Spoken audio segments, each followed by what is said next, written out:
Is-sena li għaddiet Malta kellha l-ikbar tnaqqis fl-emissjonijiet mill-ħruq ta' żjud mill-pajjiżi kollha tal-Unjoni Ewropea. Dan skont statistika tal-Eurostat.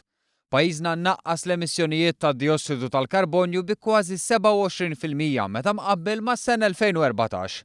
Filwaqt li pajjiżi Ewropej żiedu l-emissjonijiet, Malta rnexxielha tnaqqas il-gassijiet fl-atmosfera li jikkawżaw tniġġis fl-arja.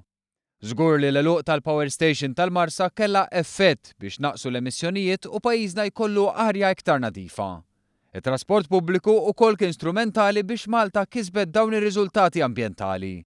Dan għax il-Gvern beda jindirizza s-servizz tat trasport pubbliku biex aktar nies jibdew jużawh bħala mezz ewlieni, kif ukoll ħareġ b'inċentivi lil min jixtri karozzi li jaħdmu bl-elettriku u karozzi li jaħdmu bil-gass u inċentivi marbuta mal-użu tar-roti.